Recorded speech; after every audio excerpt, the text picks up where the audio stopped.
할렐루야. 아멘. 8월 9일 온라인과 또 오프라인으로 예배 참여하는 모든 분들을 축복하고 환영합니다. 우리 일어서서 같이 찬양하도록 하겠습니다. 왕이신 나의 하나님.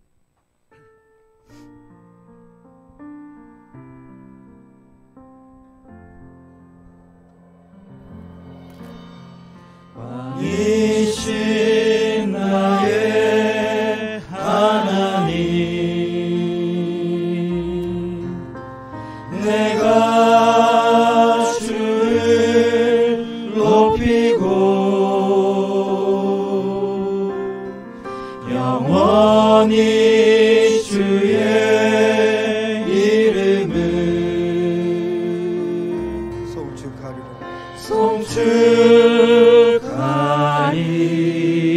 송축하리이다. 왕이신 나의 하나님, 왕이신 나의 하나님, 내가 주를 높이고 내가 주를 높이고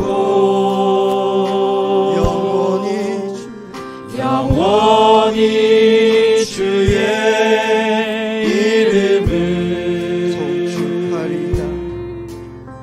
송축하리이다.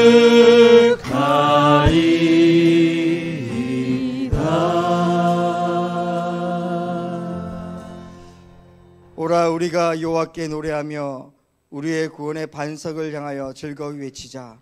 우리가 감사함으로 그의 앞에 나가며 시를 지어 즐거이 그를 노래하자. 여호와는 크신 하나님이시요 모든 산들보다 크신 왕이시기 때문이로다. 우리의 찬양을 받기에 합당하시는 주 여호와 하나님, 하나님께 존귀와 영광과 경배를 올려드립니다. 오늘 우리가 드리는 이 예배를 받아 주시옵소서. 한 주 동안 우리의 삶 속에서 여러 가지 일들이 있었지만 그 모든 것들을 내려놓고 주님을 찬양하오니 우리에게 임재하여 주시고 우리를 주님의 의로 새롭게 하여 주시옵소서. 온라인이든지 오프라인이든지 마음을 다하는 시간이 되게 하여 주시고 사탄마귀 틈타지 않도록 우리를 지켜주시며 주님과 교제하는 시간이 되게 하여 주옵소서. 우리의 노래가 되시는 예수 그리스도의 이름으로 감사하며 기도드립니다. 아멘. 우리 즐겁게 박수치면서 찬양하도록 하겠습니다. 수많은 물이 줄지어.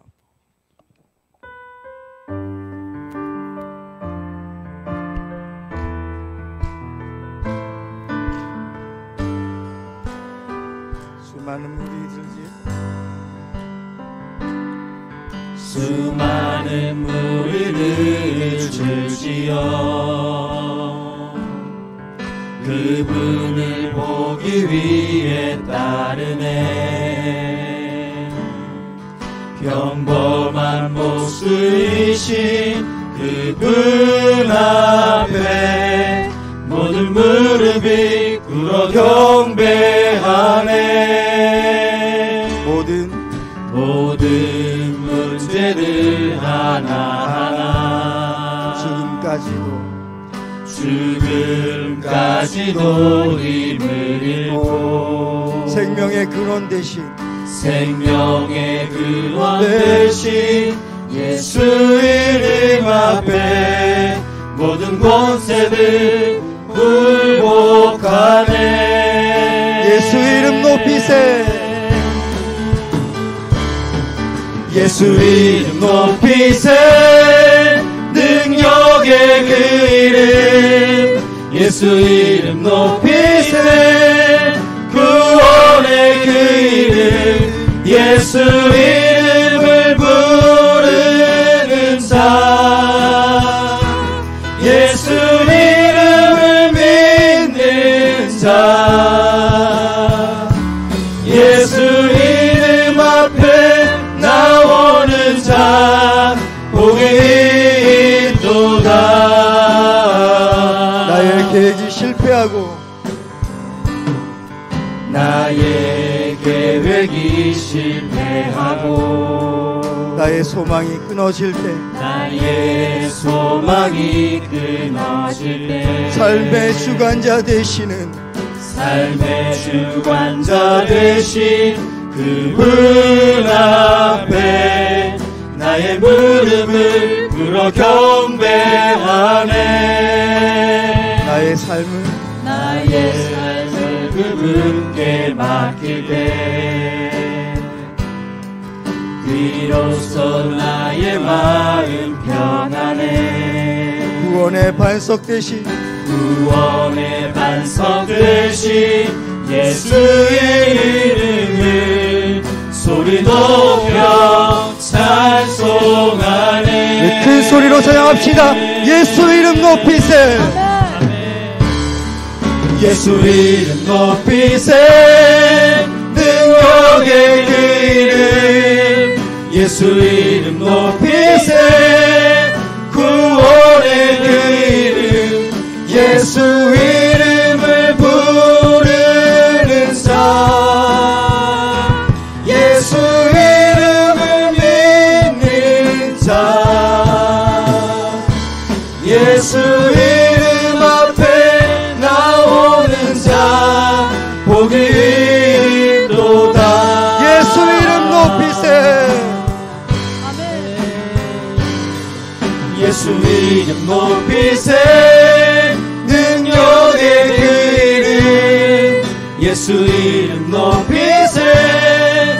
구원의 그 이름 예수 이름을 부르는 자 예수 이름을 믿는 자 예수 이름 앞에 나오는 자 복이 있도다. 주의 영광 이곳에 가득해.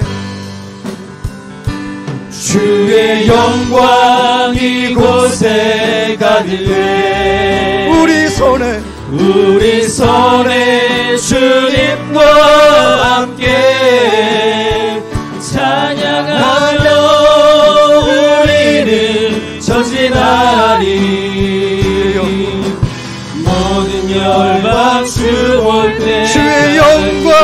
이곳에 가득해 주의 영광 이곳에 가득해 우리 손에 주님과 함께 찬양하며 우리는 전진하리 모든 열방 주 볼 때까지 하늘 아버지 우릴 새롭게 하사 열방 중에서 우릴 섬기게 하소서 모든 나라 일어나 찬송 부르며 영광의 주님을 보게 하소서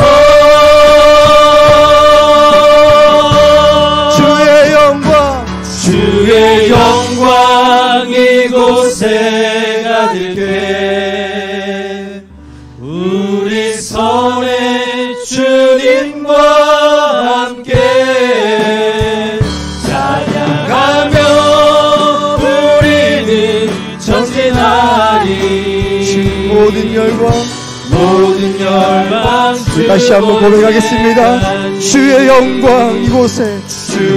영광 이곳에 가득해 우리 손에 주님과 함께 찬양하며 우리는 전진하리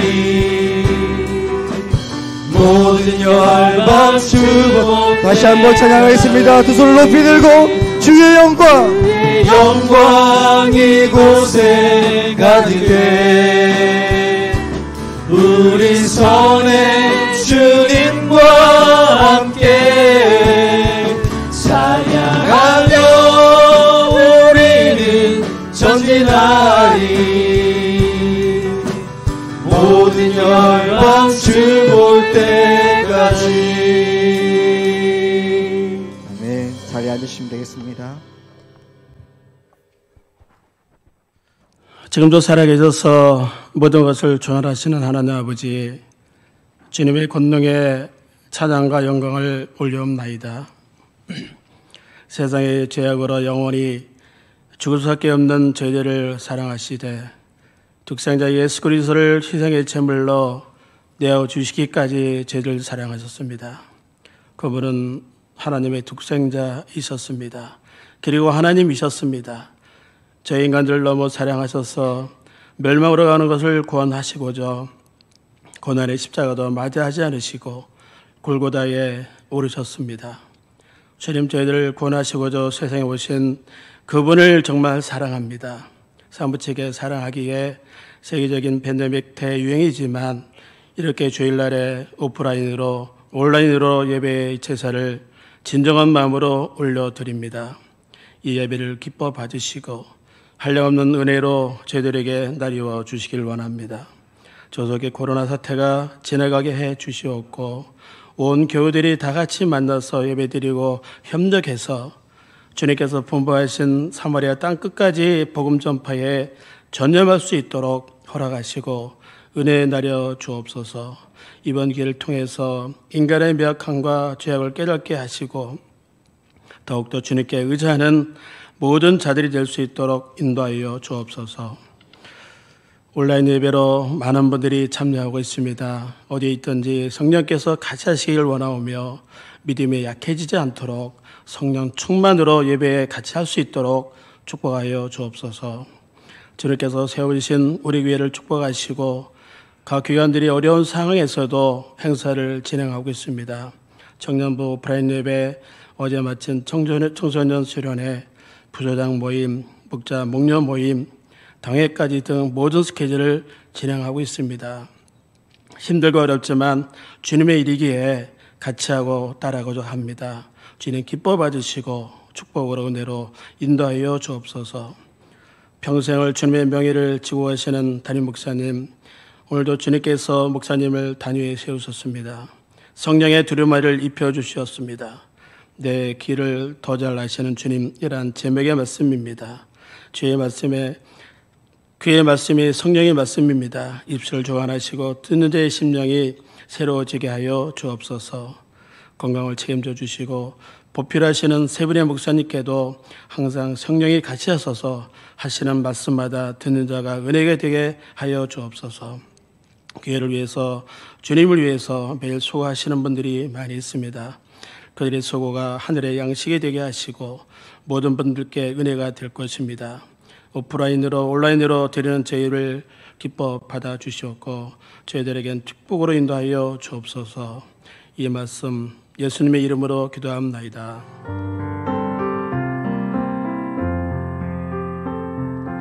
예, 오늘 우리에게 주시는 하나님의 말씀입니다. 요한복음 9장 24절에서 41절까지입니다. 요한복음 9장 24절에서 마지막 절까지 같이 교독하겠습니다. 제가 한 절 읽고 여러분이 다음 절 읽으시면 되겠습니다. 요한복음 9장 24절입니다.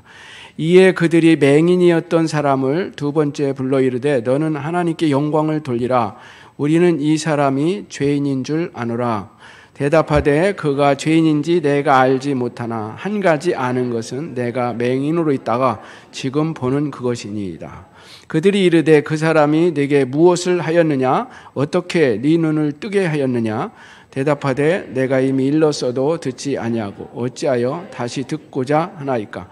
당신들도 그의 제자가 되려 하나이까? 그들이 욕하여 이르되 너는 그의 제자이나 우리는 모세의 제자라. 하나님이 모세에게는 말씀하신 줄 우리가 알거니와 이 사람은 어디서 왔는지 알지 못하노라. 그 사람이 대답하여 이르되 이상하다. 이 사람이 내 눈을 뜨게 하였으되 당신들은 그가 어디서 왔는지 알지 못하는도다. 하나님이 죄인의 말을 듣지 아니하시고 경건하여 그의 뜻대로 행하는 자의 말을 들으시는 줄 우리가 아나이다. 창세 이후로 맹인으로 난 자의 눈을 뜨게 하였담을 듣지 못하였으니 이 사람이 하나님께로부터 오지 아니하였으면 아무 일도 할 수 없으리이다. 그들이 대답하여 이르되 네가 온전히 죄 가운데 나서 우리를 가르치느냐 하고 이에 쫓아내어 보내니라. 예수께서 그들이 그 사람을 쫓아냈다 하는 말을 들으셨더니 그를 만나사 이르시되 네가 인자를 믿느냐? 대답하여 이르되 주여 그가 누구시오니까 내가 믿고자 하나이다. 예수께서 이르시되 내가 그를 보았거니와 지금 너와 말하는 자가 그이니라. 이르시되 주여 내가 믿나이다 하고 절하는지라. 예수께서 이르시되 내가 심판하러 이 세상에 왔으니 보지 못하는 자들은 보게 하고 보는 자들은 맹인이 되게 하려 함이라 하시니 바리새인 중에 예수 함께 있던 자들이 이 말씀을 듣고 이르되 우리도 맹인인가?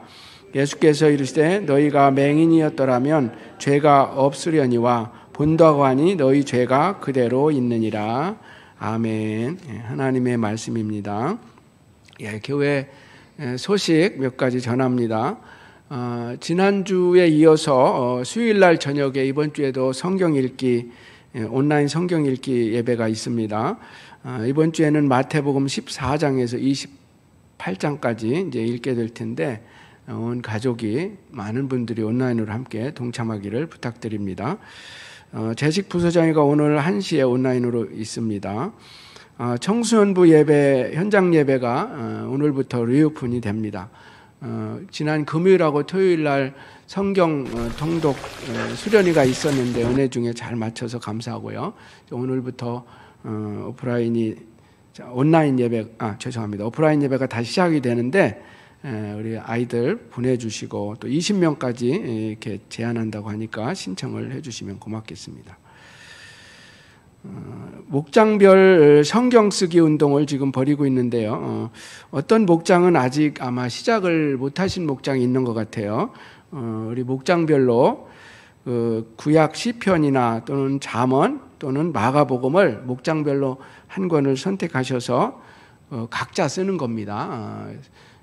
아직 시작하지 못하신 목장이 있다면 노트에다가 손으로 이렇게 쓰기를 시작하실 수 있기를 부탁을 드립니다. 교회 인터넷 와이파이 패스워드가 변경이 됐습니다. 주보를 참고하시고 사용하실 수 있기를 바랍니다. 예, 감사합니다. 원래 오늘 설교 제목이 아까 내 길을 더 잘 아시는 주님 이렇게 기도하실 때 하셨는데, 이건 오늘 특송 제목이고 설교 제목은 누가 맹인인가, 누가 맹인인가입니다. 참 눈은 우리 지체 중에서 굉장히 중요한 지체입니다. 굉장히 약하죠. 하지만 눈을 통해서 우리가 사물을 인식하게 되고, 또 그래서 몸 전체를 이끌고 가는 데 있어서 중요한 기관이 되는 것입니다. 그래서 사람이 볼 수 있느냐 없느냐 하는 것은 엄청난 차이를 가져오게 됩니다. 근데 눈은 어떤 육신적인 눈만 있는 것은 아닙니다. 마음의 눈도 있고 또 지식의 눈도 있습니다. 그래서 사람들은 이 지식의 눈을 뜨기 위해서 어렸을 때부터 열심히 공부하고 지식을 쌓기도 합니다. 저는 시골에서 자랐는데 어렸을 때 왜 공부를 해야 되는지 어른들이 설명을 해줄 때 이제 자주 들은 얘기가, 네가 눈을 밝게 뜨려면은 눈을 밝게 하기 위해서 공부를 해야 된다. 처음엔 이게 무슨 뜻인가? 공부하면 뭐 시력이 더 좋아지나 이런 생각했는데 그게 아니고 이 지식의 눈이 열린다는 얘기를 한 것입니다. 그러니까 지식의 눈이 열리지 않으면 세상을 살아갈 때 굉장히 어려움이 있습니다. 세상을 보는 시야가 좁고 또 판단력이 바로 되지 않을 때도 있는 것이죠. 자, 그런데 육신의 눈이나 이 지식의 눈보다 훨씬 더 중요한 눈이 있는데 바로 영적인 눈. 오늘 본문에서 예수님께서 이제 영적인 눈에 대해서 얘기하시고 계십니다. 그러니까 영의 눈이 어두우면은 이것은 뭐 어떤 육신의 눈이 어두운 것보다, 지식의 눈이 어두운 것보다 훨씬 더 불쌍하고 큰 문제가 된다는 것입니다. 신체의 많은 지체 중에서 눈이 그렇게 중요하기 때문에 만약에 자녀가 세상에 태어났는데 보지 못하는 상태로 태어난다면 이것은 부모에게 너무나 정말 상상할 수도 없는 가슴 아픈 일이 될 것입니다. 본인은 뭐 말할 것도 없고. 자, 그런 의미에서 오늘 본문에 나오는 이 주인공, 맹인으로 태어났습니다. 그리고 예수님 만날 때까지 앞을 보지 못하고 이렇게 살았는데, 그가 또 그의 가족이 얼마나 예수님 만나기까지 고통 속에 살았을지 우리가 상상할 수도 없을 것입니다. 그러다가 예수님을 만나서 이제 은혜를 받게 된 것입니다. 그는 예수님을 만나서 크게 세 종류의 큰 은혜를 받았습니다. 우리는 예수님을 만나면 형언할 수 없는 은혜를 받습니다. 우리가 깨닫든 못 깨닫든 엄청난 은혜를 받는데, 이 사람은 이제 세 가지. 첫 번째로는 예수님을 만나서 지금까지 그 고난의 의미를 몰라서 그것 때문에 힘들어 했었는데, 그리고 또 죄책감과 또 저주받은 인생이라는 그런 생각으로 고통을 겪고 있었는데, 예수님을 만나서 그러한 문제가 해결이 됐습니다. 그때까지만 해도 자기의 죄 때문에 또는 부모의 죄 때문에 그렇게 된 줄 알았는데, 예수님께서 그런 것이 아니다. 하나님께서 하시고자 하시는 일을 나타내고자 합니다.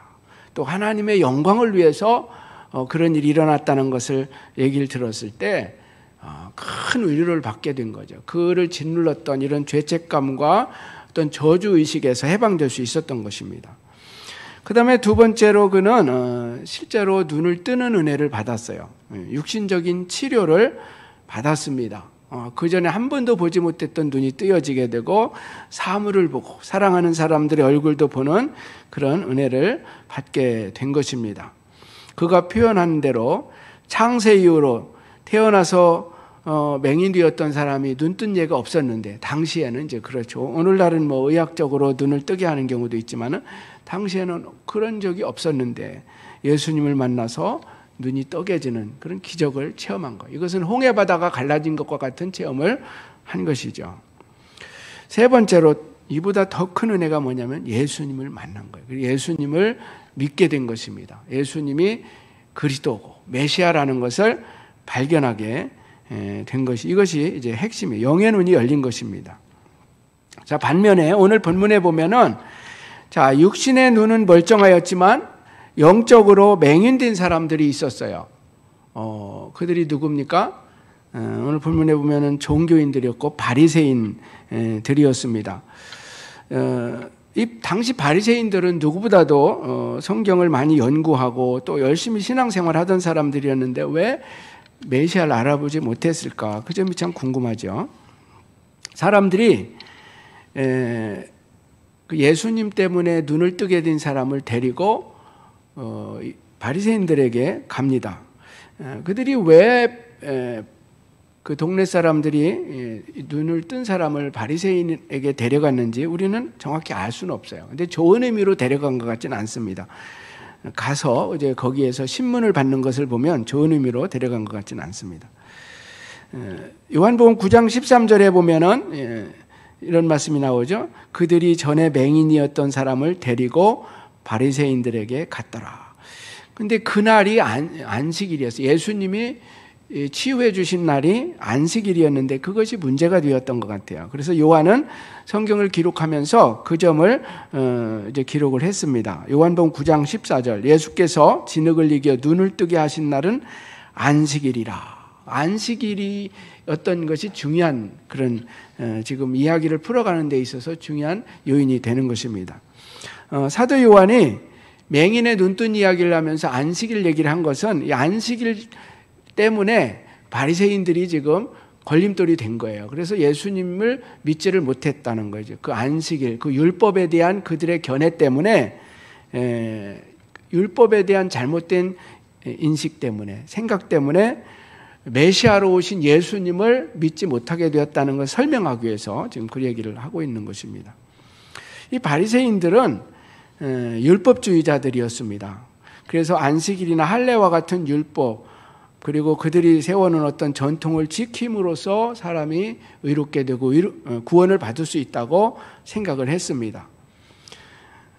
그래서 예수님께서 병자를 고치셨는데 하필이면 그날 안식일 날 병자를 고쳤기 때문에 자기들의 기준에 의하면은 예수님은 구원자가 될 수 없다라는, 그리스도가 아니라는 거예요. 선지자도 아니라는 것입니다. 안식일을 범했기 때문에 그렇게 생각한 거예요. 그래서 메시아가 아니면 하실 수 없는 그런 일을 예수님이 하신 거죠. 지금 눈을 뜨게 하는 일을 했으니까. 그런데도 그들이 마음을 닫고 예수님을 믿지 못한 것입니다.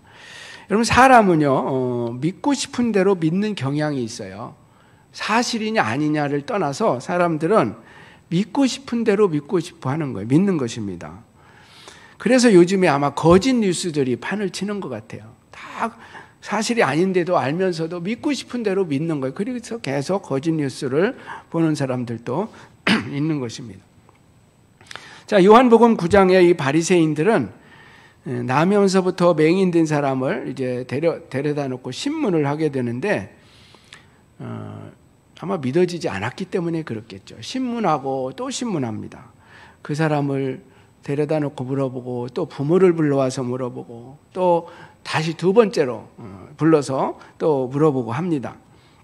첫 번째 신문이 이제 9장 15절부터 17절에 나오는데 먼저 그 나면서 맹인이었던 사람에게 묻죠. 어떻게 해서 눈을 뜨게 됐느냐. 그러니까 이제 그 예수라는 사람이 이렇게 눈을 실로암 못에 가서 씻으라 해서 씻었더니 보게 됐습니다 하고 사실대로 증언을 했습니다. 그러자 그 바리새인들 사이에서 예수님에 대한 논쟁이 이제 일어났습니다. 한두리의 사람들은 안식일을 안 지켰으니까 하나님께로부터 온 자가 아니다. 근데 어떤 사람들은 죄인으로서 어떻게 그러한 일을 할 수 있느냐, 그러한 표적을 행할 수가 있겠는가.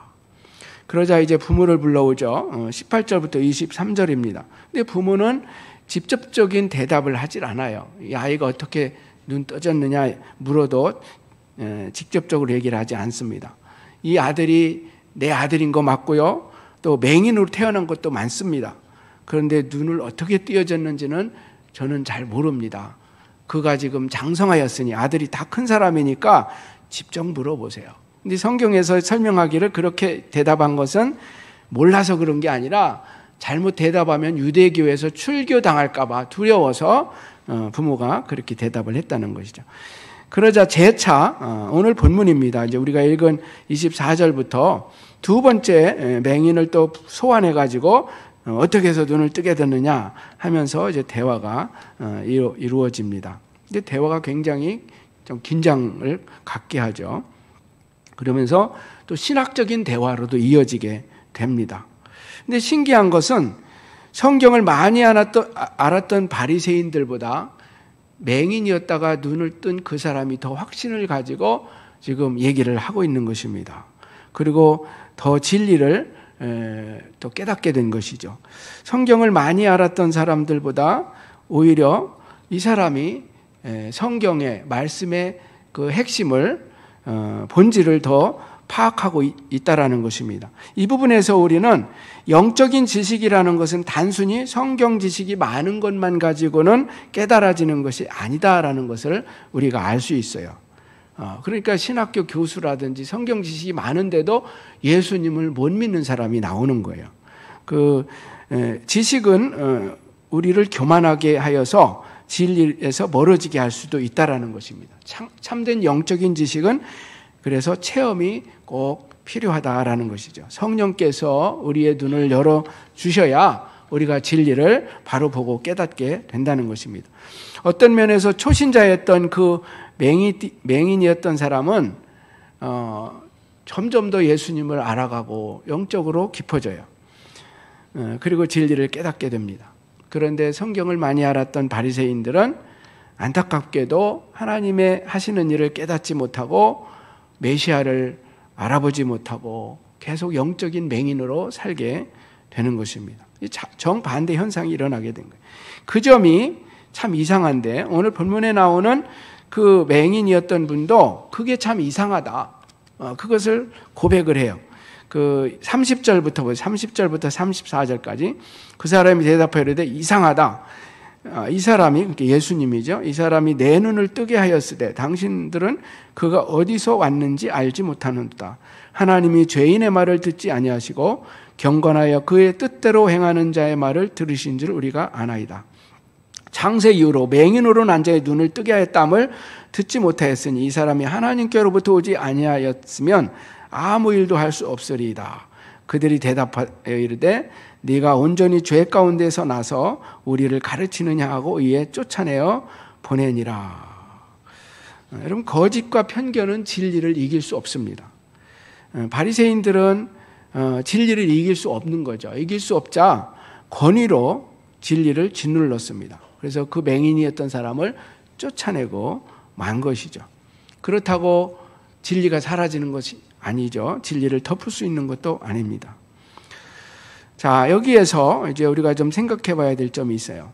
왜 바리새인들은 성경을 많이 알고 있으면서도 진리를 깨닫지 못하고 영적 맹인들이 되었을까?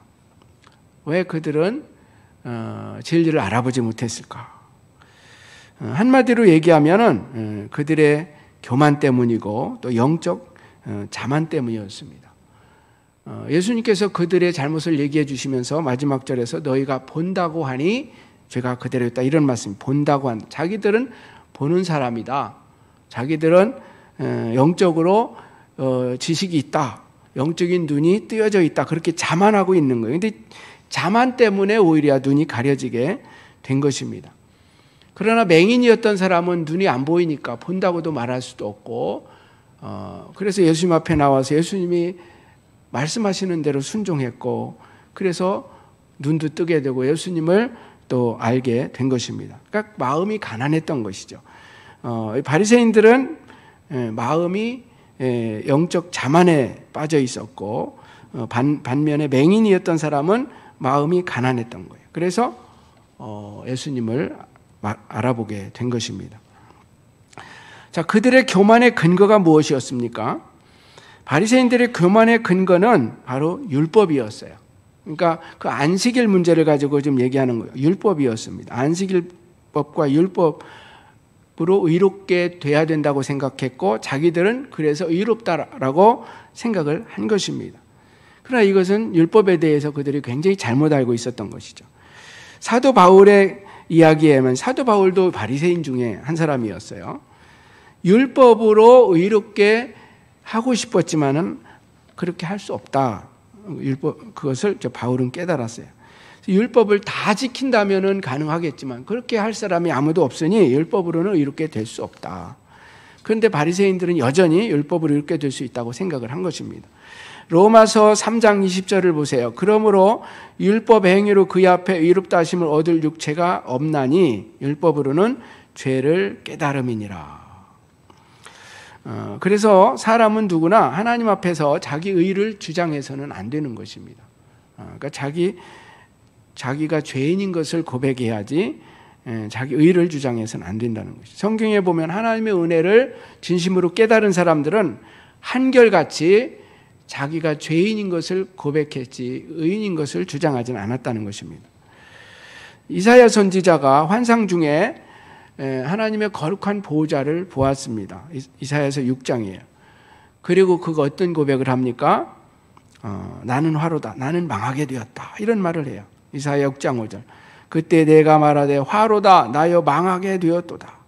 나는 입술이 부정한 사람이요 나는 입술이 부정한 백성 중에 거주하면서 만군의 여호와이신 왕을 비웠음이로다.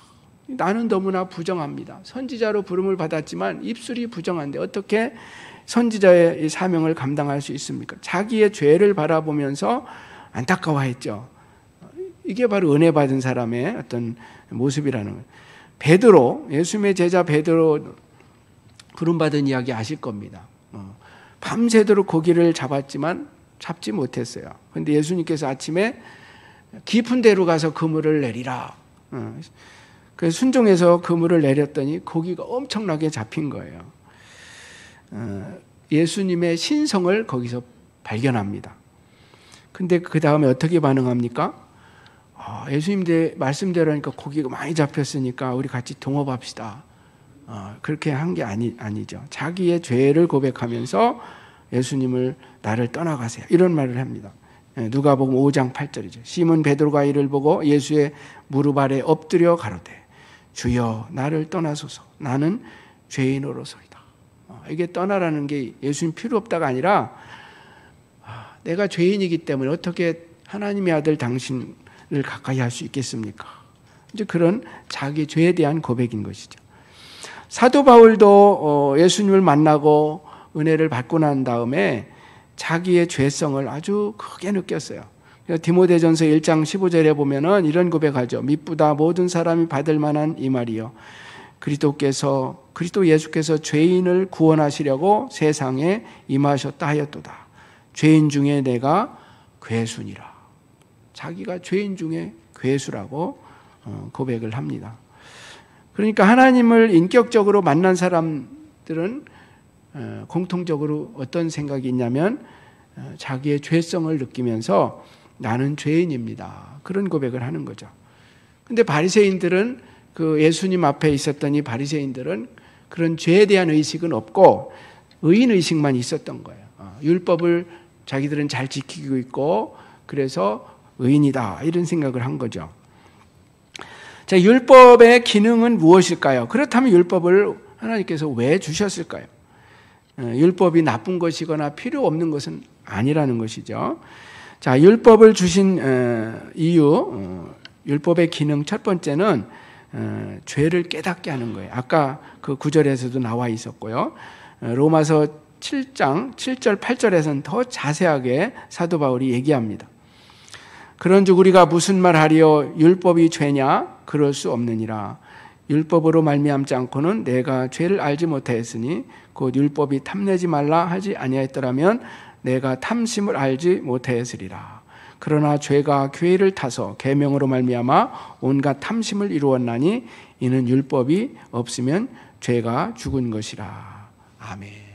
율법은 잘못된 게 없어요. 죄가 문제인데 죄가 율법을 통해서 우리를 힘들게 하는 것이죠. 여기서 율법은 죄를 깨닫게 하는 기능을 한다라고 분명히 말씀하고 있습니다. 그러니까 탐내지 말라는 계명이 없다면 탐내는 것이 죄라는 것을 우리가 몰랐을 것이라는 것이죠. 10번째 계명이 이제 탐내지 말라는 계명인데요. 이 탐심이라는 것은 눈에 보이지 않는 죄잖아요. 그러니까 어떤 사람들은 욕심을 갖는 것은 죄가 아닐 수 있다 이렇게 생각할 수도 있을지 몰라요. 그런데 성경에서 계명 가운데 율법 가운데 탐내지 말라라고 했기 때문에 탐심을 갖는 것이 눈에 보이지 않는다 할지라도 마음으로 욕심을 갖는 것도 죄라는 것을 깨닫게 해 주신다는 것입니다. 또 도적질하지 말라, 도둑질하지 말라는 계명도 마찬가지. 이게 없다면 다른 사람의 물건이나 무엇을 가져오는 것도 죄가 아니라고 생각할지 몰라요.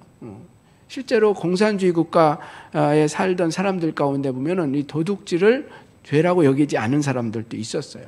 제가 그 사역을 할 때, 선교 사역을 할 때 그런 것을 느꼈었습니다.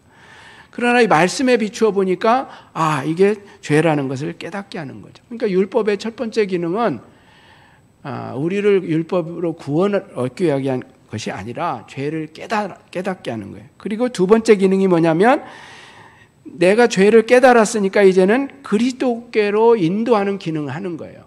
스스로 구원받을 수 없으니 우리의 구원자 되신 예수님께로 인도해가는 기능을 가지고 있는 것입니다. 갈라디아서 3장 23절 24절을 보세요. 사도 바울이 여기서 이제 율법의 두 번째 기능에 대해서 얘기합니다. 믿음이 오기 전에 우리는 율법 아래 매인 바 되고 계시될 믿음의 때까지 갇혔느니라. 이같이 율법이 우리를 그리스도께로 인도하는 초동교사가 되어, 자, 율법이 우리를 그리스도께로 인도하는 초동교사가 되어 우리로 하여금 믿음으로 말미암아 의롭다함을 얻게 하려 함이라. 그러니까 율법으로 구원을 얻게 하는 게 아니라 율법이 우리를 죄인인 걸 깨닫게 해서 예수님께로 인도해서 예수님을 믿어서 구원 얻게 하는 그런 역할을 한다라는 것입니다. 자, 이것을 우리가 병에서 치유되는 것과 좀 비유를 해보자면은 율법은 진찰하는 기능과 같습니다. 그러니까 병이 있나 없나 진찰하는 거죠. 이제 병원에 가면 어디가 아프다고 그러면 의사들이 막 진찰하잖아요. 엑스레이도 찍으라고 그러고 MRI, 뭐 CT 촬영도, 뭐 조직 검사도 하고. 그런데 여러분 그것이 병을 치유해 주는 건 아니에요. 검사하고 와서 나 다 나았다 그런 사람 아무도 없어요. 그냥 그것은 병이 있나 없나를 검사하는 거고, 병이 있으면 의사에게 가서 이제 치료를 받아요. 수술도 받아야 되고 약도 받아야 되고 하는 거예요. 마찬가지. 율법이라는 것은 우리가 죄인인 것을 깨닫게 하는 기능을 하는 거예요. 그리고 위대하신 의사이신 구원자이신 예수님께로 인도하는 기능을 갖는 것입니다. 그런데 바리새인들은 지금 그걸 잘못 생각한 거죠. 그러니까 율법으로 이롭게 되려고 한 거예요. 율법으로 구원을 얻으려고 한 거예요. 그래서 예수님을 지금 보지 못하고 있는 것입니다. 자, 그러면 우리에게 이제 또 질문이 생기지 않을 수 없습니다. 왜 율법으로는 안 되는데 예수님을 믿으면 됩니까? 예수님을 믿는 게 더 쉬워 보이지 않습니까? 그리고 논리적으로는 율법을 통해서 구원 얻는 게 더 맞는 것 같은데 왜 예수님을 믿어야 된다고 말씀하는 거예요? 이것이 이제 복음을 얘기하는 거예요. 복음. 자, 다시 말씀드리지만 율법은 나쁜 거 아니에요. 그리고 율법을 지키는 것이 나쁜 것도 아닙니다. 그리고 율법을 문자적으로 보면 율법을 다 지키면 구원받을 수 있어요. 의롭게 돼요. 근데 문제는 그렇게 될 사람이 없는 게 문제고 그것이 불가능한 것이 문제인 것이죠. 그래서 하나님께서는 이제 그 방법은 안 되니까 새로운 방법을 주셨다는 거예요. 사도 바울이 말합니다. 로마서 3장 21절 22절 좀 복음을 얘기하는 거예요. 이제는 율법 외에 하나님의 한 의가 나타났으니, 그러니까 율법으로 안 되니까 새로운 하나님의 한 의가 나타났다는 거예요. 율법과 선지자들에게 증거를 받은 것이라 곧 예수 그리스도를 믿음으로 말미암아 모든 믿는 자에게 미치는 하나님의 의인이 차별이 없는, 그러니까 예수님을 믿어서 이렇게 되는 길을 주셨다. 왜 예수 믿으면 이렇게 되는지 25절에서 더 정확히 얘기합니다. 제가 전에도 이 구절을 말씀했는데요. 굉장히 중요한 거죠. 왜 예수 믿어야 우리가 이렇게 되는지 바울이 이제 설명을 하는 거예요. 이 예수를 하나님이 그의 피로써 믿음으로 말미암은 화목제물로 세우셨으니 하나님이 그렇게 하셨다는 거예요. 예수님을 믿으면 예수님을 화목제물로 세우셔서 이제 이렇게 되는 길이 열린다는 거예요. 이는 하나님께서 길이 참으시는 중에 전에 지은 죄를 간구하심으로 자기의 의로심을 나타내려 하심이니.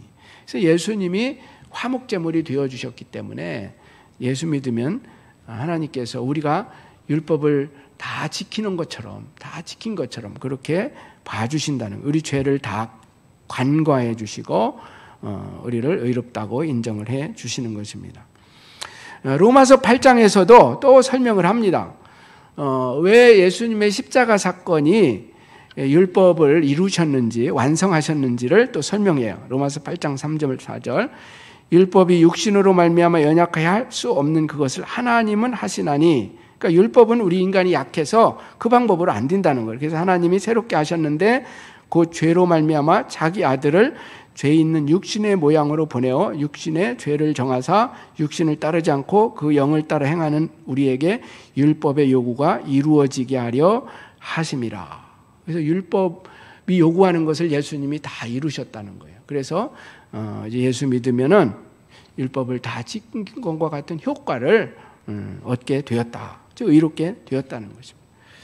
여러분, 바리새인들이 실패한 것, 그들이 영적인 맹이 될 수밖에 없었던 것은 이러한 예수님께서 오셔서 새로운 구원의 길을 지금 말씀하시는데 그것을 거부하고 율법으로 이렇게 되려고 했기 때문인 것입니다. 율법이 할 수 없는 것을 하나님께서 그리스도의 십자가를 통해서 다 이루어 놓으시고 이제 우리가 믿음으로 이렇게 되는 이 길을 주셨는데 그들은 그것을 거부했다는 것이죠. 여러분, 사람이 의롭게 되고 구원을 얻는 길은 예수님의 이러한 길 위에 다른 길이 있을까요? 없어요. 그래서 예수님께서 내가 곧 길이다 진리다 생명이다 말씀하셨고 십자가에서 다 이루었다, 내가 다 이루었다 이렇게 말씀하신 거예요. 근데 바리새인들은, 오늘 분명히 나오는 그들은 이 진리와 이 길, 이 생명을 거부하고 계속해서 율법을 통해서 하려고 했던 것입니다.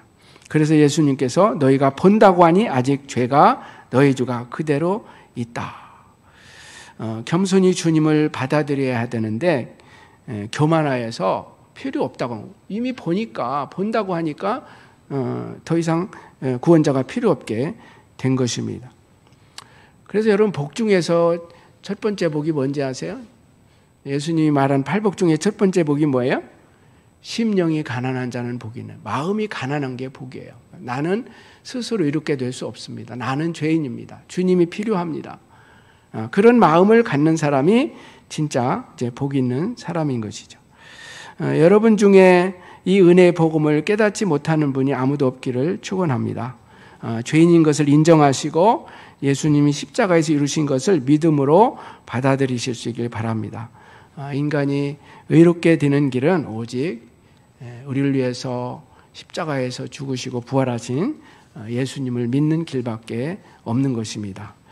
자, 요한복음 9장에서 맹인이었던 사람이 이제 예수님을 믿게 되는 과정이 설명이 되어 있어요. 근데 우리가 잘못 생각하면 그가 예수님을 만나자마자 처음에 예수님을 믿게 된 것으로 생각할 수 있는데 그렇지 않습니다. 어떤 과정이 필요했습니다. 처음에 눈을 떴지만 아직도 예수님을 완전히 깨닫지는 못했어요. 그리고 결정적인 것은 예수님이 다시 찾아오셔서 그를 만나주시고 예수님을 스스로 드러내셨을 때, 계시해 주셨을 때 그의 눈이 열리고 영의 눈이 열려서 예수님을 믿게 된 것입니다. 우리도 똑같을 수 있어요. 자, 여기 보면 이제 그 처음에는 그가 예수님을 그 사람이라고 지칭을 해요. 요한복음 9장 15절에 보면 그 사람이 진흙을 내 눈에 바르매, 이렇게 이제 그 사람이라고 이해를 합니다. 근데 이제 17절에 가면은 예수님을 선지자로 또 고백을 합니다. 너는 그를 어떤 사람이라고 하느냐? 대답하되 선지자니이다. 생각해 보니까 선지자 같습니다. 내 눈을 뜨게 했으니까. 처음에는 그냥 아마 좋은 사람인 것으로 생각했다가 선지자로, 근데 최종적으로 예수님을 그리스도로, 또 여기서는 이제 인자라는 표현이 되어 있는데 그렇게 믿게 된 것은 예수님을 만나고 나서예요. 두 번째 만나고 나서예요. 35절에서 38절이죠. 한번 같이 읽어볼까요? 35절, 38절 시작. 예수께서 그들이 그 사람을 쫓아냈다 하는 말을 들으셨더니 그를 만나사 이르시되 네가 인자를 믿느냐? 대답하여 이르되 주여 그가 누구시오니까 내가 믿고자 하나이다. 예수께서 이르시되 네가 그를 보았거니와 지금 너와 말하는 자가 그이니라. 이르되 주여 내가 믿나이다 하고 절하는지라. 그렇죠? 처음부터 믿은 건 아니고 나중에 이제 믿게 된 것입니다. 여기서 중요한 것은 그 사람이 예수님을 그리스도로 믿게 된 것은 스스로 깨달아진 건 아니라는 거예요. 예수님이 만나주셨고 예수님이 자신이 메시아인 것을 드러내셨을 때, 즉 계시해 주셨을 때 그가 깨닫게 됐다라는 것입니다. 처음부터 완전한 신앙 고백을 한 것은 아니라는 거예요. 우리도 그럴 수 있죠. 처음부터 예수님이 누군지 복음이 뭔지 확실히 깨닫지는 못할 수 있어요. 그러나 주님께서 성령을 통해서 우리의 눈을 열어주시면 볼 수 있고 깨달아지는 줄로 믿습니다. 하지만 그보다 성경 지식이 뛰어났던 바리새인들은 예수님을 알아보지 못했어요. 예수님을 믿지 못했습니다. 영적 자만 때문이었어요. 영적 자만이 얼마나 무서운 죄가 되는지를 우리가 또 알게 되는 것입니다. 여러분, 우리가 하나님의 은혜를 받으려면 하나님 앞에서 자기 의를 자랑해서는 결코 안 됩니다. 죄인임을 인정하고 예수 그리스도께서 내미는 손을 붙잡아야 됩니다. 분문의 바리새인처럼 거절하지 말고 맹인 되었던 자처럼 겸손하게 주님의 손을 붙잡아야 하는 것입니다. 그러면 영의 눈이 열리고 새로운 삶을 살게 되는 것입니다. 여러분, 요한계시록 3장에 나오는 그 라오디게아 교회에 대한 예수님의 책망의 말씀을 아마 기억을 하실 것입니다. 거기에 보면 예수님께서 왜 라오디게아 교회를 책망했습니까? 바로 그들의 영적 자만 때문에, 그리고 영적인 태만 때문에, 게으름 때문에 주님께서 책망을 하셨죠. 요한계시록 3장 15절에서 20절을 한번 보세요. 내가 네 행위를 아노니 네가 차지도 아니하고 뜨겁지도 아니하도다. 네가 차든지 뜨겁든지 하기를 원하노라. 네가 이같이 미지근하여 뜨겁지도 아니하고 차지도 아니하니 내 입에서 너를 토하여 버리리라.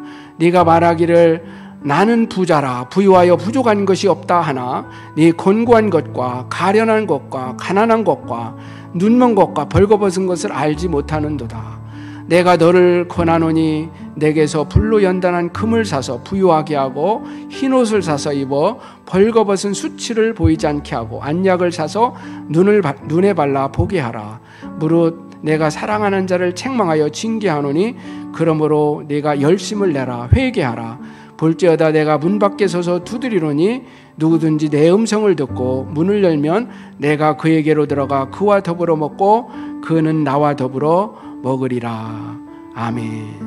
여러분, 라오디게아 교회는 자기들은 부유하다고 생각했어요. 눈이 떠져 있다고 생각했어요. 다 잘하고 있다고 생각했습니다.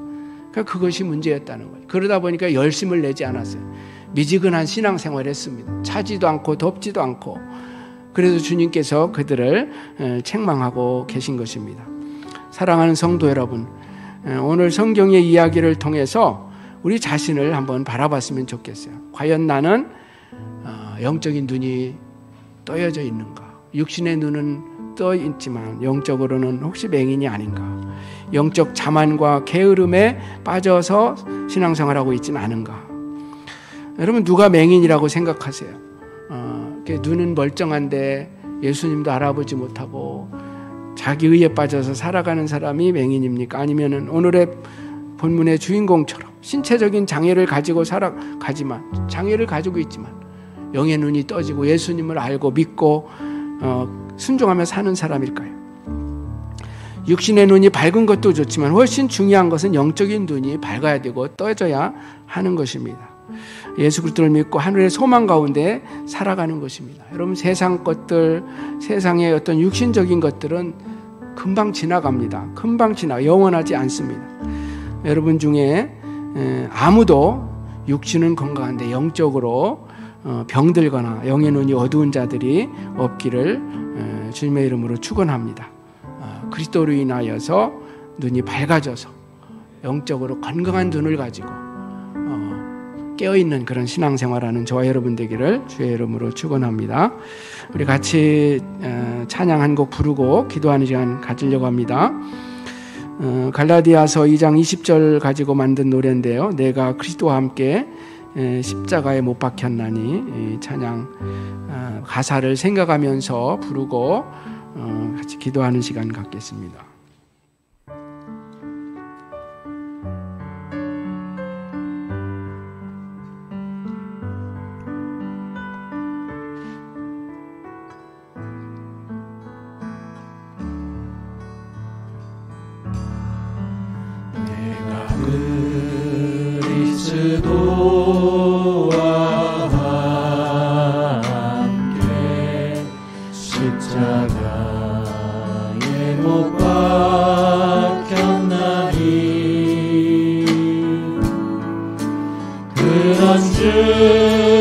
이제 내가 산 것 아니요 오직 내 안에 예수께서 사신 것이라. 이제 내가 육체 가운데 사는 것은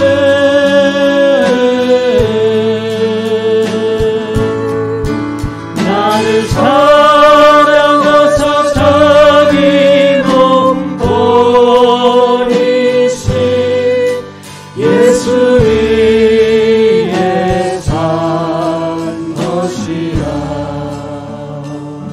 이 시간 기도할 때 첫 번째로는 오늘 말씀 생각하면서 혹시 나의 눈이 닫혀 있진 않은지 어둡진 않은지, 내 눈이 어둡다면은, 영적인 눈이 어둡다면 주님 밝게 해주세요. 또 세상 욕심과 영적 자만으로 눈이 어두워져 있다면 회개를 통해서 밝혀주시도록 기도했으면 좋겠습니다. 마음이 가난하게 되어서 살 수 있도록 기도해 주시고, 두 번째로는 내일부터 이제 새로운 학기가 시작되는 우리 아이들, 청소년들, 우리 학생들을 위해서 기도했으면 좋겠습니다. 용기와 또 두려움 없이 또 이렇게 믿음으로 아이들이 학기를 시작할 수 있도록 아이들을 하나님께서 지켜주실 수 있도록 기도했으면 좋겠습니다. 그리고 세 번째로는 우리 이민교회가 지금 많이 힘들어하고 있습니다.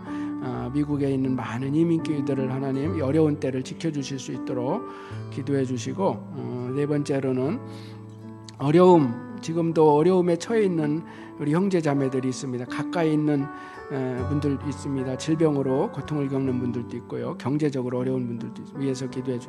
또 멀리에 사는 또 어려운 분들도 있습니다. 레바논에서는 또 폭발 사고로 많은 사람들이 또 어려움을 당하고 있고, 또 우리 조국은 홍수로 또 어려움을 겪고 있는데 하나님께서 이런 어려움들을 또 도와주실 수 있도록 우리 위해서 기도하겠습니다. 우리 다 같이 기도하겠습니다. 하나님, 오늘도 말씀을 통하여서 우리의 또 죄와 영적 자만을 또 보게 하여 주시기 감사합니다. 우리의 소원을 용서하여 주옵소서. 우리가 하나님여 영적 자만과 또 태만을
은혜로우신 하나님, 오늘 또 말씀을 통해서 우리가 또 영적인 눈이 또 떠야 된다는 것을 다시 깨닫게 해주시니 감사합니다.